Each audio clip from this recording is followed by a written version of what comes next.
अगर आपकी जेब है भारी, अगर आपकी जेब है भारी और अगर करनी हो आपको डॉक्टरों के पास खाली, तो फिर बात अलग है। लेकिन अगर आपको अपनी जीवन शैली में कोई सुधार करना है तो वो सुधार जल्द से जल्द कर लीजिए, वरना आपकी जेब कब खाली हो जाएगी और आपको पता भी नहीं चलेगा। इसलिए ज़रूर याद रखिए कि इमरजेंसी होना बात अलग है, लेकिन आपकी डेली लाइफ का एक सही ट्रैक पे चलना बात अलग है। 2015 की बात है। एक दिन अचानक से सुबह सुबह जब मैंने आईने में देखा तो मेरी टिप ऑफ नोज रेडनेस की तरह नज़र आ रही है। मुझे रेडनेस दिखाई दे रही है, मुझे अनकंफर्टेबल अनईजी फील हो रहा है। फिर क्या था, दूसरे लोगों की तरह मैंने भी सोचा कि अच्छे से अच्छे डिग्रीधारी डॉक्टर को दिखाया जाए ताकि मुझे प्रॉब्लम का सलूशन जल्द से जल्द मिल जाए। मैं गई अपने ही शहर के जाने माने एलोपैथिक डॉक्टर से मैंने कंसल्ट किया। उन्होंने मुझे बाकायदा बहुत अच्छे से ट्रीट किया। क्लियर हो गया कि मुझे साइनस का इन्फेक्शन है। दोस्तों, हमारी नोज़ का एक कनेक्शन होता है साइनस के साथ में, और उसमें इन्फेक्शन तब होता है जब कॉमन कोल्ड का सीज़न हो, तब हो सकता है। इसमें 2 टाइप्स हो सकते हैं। एक तो वो लोग भी इस कैटेगरी में आ सकते हैं जो बहुत पुराने समय से नोज़ के इन्फेक्शन से परेशान है। लेकिन मुझे पहले कभी ऐसा कुछ हुआ नहीं था कि रेडनेस फील हुई हो या पेन फील हुआ। हाँ, सर्दी खांसी मुझे हर विंटर सीजन में, या फिर बोलना चाहिए कि मौसम के बदलते ही मुझे सर्दी खांसी हो जाया करती थी और अभी भी होती है। लेकिन वो जो नेज़ल इन्फेक्शन था उसने मुझे थोड़ा परेशान कर दिया था। तो फिर मैं गई, डॉक्टर साहब ने मेरा एक्सरे करवाया, साइनस में इन्फेक्शन है ये क्लियर हो गया। एक बड़े से पन्ने पर बहुत सारी एंटीबायोटिक मुझे लिख दी गई, लेकिन एक भी एंटीबायोटिक मैंने ख़रीदी नहीं, क्योंकि मेरा कॉमन सेंस उस वक्त भी ज़िंदा है और ज़िंदा रहेगा।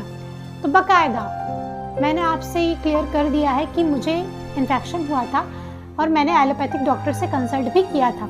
कोई बुराई नहीं है, अगर हमें शक है, अगर हमारी डायग्नोसिस क्लियर नहीं है, हम कर सकते हैं। मैंने अपनी प्रोफेसर को कॉल किया, होम्योपैथिक डॉक्टर जूही गुप्ता को मैंने कॉल किया। उन्होंने मेरी कंडीशन की रिपोर्ट देखते हुए मुझे बताया कि बेटा, हिपर सल्फ का एक सिंगल डोज लो, तुम ठीक हो सकती हो। उनका बिलीफ सिस्टम काफ़ी मजबूत है, उन्होंने मुझे दिया। उनके सिंगल डोज से ऐसा मिरेकल हुआ कि वो प्रॉब्लम मुझे दोबारा तो कभी हुई ही नहीं। और 2 से 3 दिन बाद ही मुझे 2015 की बात जो मैं आपको बता रही हूँ, कि 2 से 3 दिन बाद ही मुझे एकदम क्लियर नोज फील हुई। मेरा अनईजीनेस, अनकम्फर्ट सब कुछ गायब हो गया। और सर्जरी से बचने का प्रयास कीजिए, डेफिनेटली आपको मिरेकल होने वाले जो सब्जेक्ट हैं वो साफ साफ दिखाई देंगे, चाहे वो कोई सी भी बीमारी हो। इसलिए please, how to choose the right doctor, इस क्वेश्चन पर मार्क करना होगा। हालांकि मैं आपको बता दूं, जिस डॉक्टर ने मुझे एंटीबायोटिक्स लिखी थी वो भी एक अच्छे डॉक्टर हैं, लेकिन वो क्या कर सकते हैं, जैसा उन्होंने अपने मेडिकल सिस्टम में पढ़ा है, लिखा है, समझा है, वैसा ही उन्होंने मुझे प्रेफर किया या बताया। इसमें उनकी कोई गलती नहीं है। लेकिन अब आपको समझना होगा आपके लिए बेहतर क्या है और क्या नहीं है। खोदा पहाड़ और निकला चूहा, प्रॉब्लम थी ही नहीं और प्रॉब्लम क्रिएट कर दी गई। इमरजेंसी थी ही नहीं और इमरजेंसी क्रिएट कर दी गई। कैल्शियम, आयरन की टैबलेट्स लेने वाले लोगों की संख्या इतनी ज़्यादा क्यों है? क्या हर इंसान को ये पता नहीं है कि उसको न्यूट्रिशन जो मिलता है वो खाने पीने से मिलता है? कितने लोग हैं इस दुनिया में जिनको ब्लड ट्रांसफ्यूज़न की ज़रूरत पड़ती है? क्या उन्हें पता नहीं है कि उनका खान पान कैसे होना चाहिए? इसका मतलब ये हुआ कि अवेयरनेस प्रोग्राम जिस तरह से हमारे इंडिया में रन होना चाहिए उसमें कमियां हैं और उन कमियों को हमें मिलकर दूर करना है। लेकिन सबसे दुख की बात यह है कि आज भी अगर हमारे देश में कोई महिला प्रेग्नेंट है तो उसके मन में सबसे ज़्यादा बड़ा सवाल ये होगा कि वो सिजेरियन डिलीवरी के ज़रिए बच्चे को जन्म देगी या फिर नॉर्मल डिलीवरी के ज़रिए।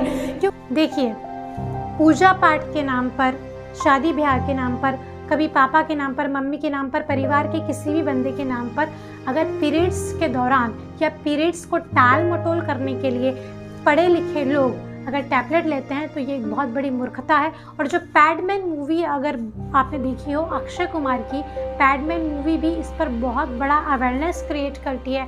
2 दिन बाद हमारे घर पर शादी है, उसके बाद सत्यनारायण कथा होने वाली है, उसके बाद हम लोगों को घूमने जाना है। बस तरह तरह के कारण लोग हमारे सामने रखते हैं और ये चाहते हैं कि उनका जो मेंस्ट्रुअल साइकिल है, जो पीरियड का टाइम है, उससे हम आगे पीछे कर दें। तो इस तरह का प्रपोजल, इस तरह का घटिया प्रपोजल पढ़े लिखे लोग लेकर आते हैं। डायबिटीज़ की बात करें तो ये बुक देखिए, 72 आवर में डायबिटीज़ को ठीक करने का दावा कर रहे हैं डॉक्टर विश्वरूप राय चौधरी। डेफिनेटली इसकी बहुत ज़्यादा ज़रूरत है। इवन मैं अपने पेशेंट्स को भी बोलती हूँ कि ये बुक एक बार उन्हें ज़रूर पढ़ना चाहिए अगर उनके आसपास भी उन्हें कोई शुगर का पेशेंट दिखाई दे रहा है। छोटा बच्चा हो, चाहे प्रेग्नेंट लेडी हो, या फिर मान लीजिए कोई यंग लेडी हो, हमारी एज का कोई भी बंदा हो। देखिए बाहर की दुनिया, कितनी ज़्यादा दौड़ भाग मची हुई है। हार्ट अटैक से कितने लोगों की मौत हुई है। 2019, 2020 और 2021 का आंकड़ा गूगल पर जाकर चेक कीजिए कि हार्ट अटैक की वजह से कितने लोगों की मौत हो चुकी है। कोरोना काल में न्यूज़पेपर को उठाते से ही आपको ये दिखाई देता था कि कोरोना वायरस की वजह से कितने लोगों की डेथ हुई है, जबकि कई सारे ऐसे लोग थे जो कि सही वक्त पर हॉस्पिटल में सही वक्त पर पहुंचे ही नहीं थे। तो कोरोना वायरस अगर बॉडी में जाता है तो सिर्फ एक दिन के अंदर तो इंसान की मौत होती नहीं है। ये बात आप भी जानते हैं, ये बात हम भी जानते हैं। जब इन्फेक्शन लंग्स में अच्छी तरह से फैल जाता है तब जाकर मौत की संभावना बनती है। लेकिन एक बात समझिए कि ये जो दौड़ती भागती ज़िंदगी है, यहाँ पर हार्ट अटैक के लाखों मरीज जो कि मौत की नींद सो चुके हैं, उनके बारे में आपका क्या कहना है? इसलिए इमरजेंसी शब्द में एक बहुत बड़ा डिटेल छुपा हुआ है और ये डिटेल आपकी अवेयरनेस से, आपके अलर्टनेस से रिलेटेड है। इसलिए अलर्ट रहिए, लेकिन हर कभी इमरजेंसी को क्रिएट होने से रोकिए। Please subscribe and press bell icon.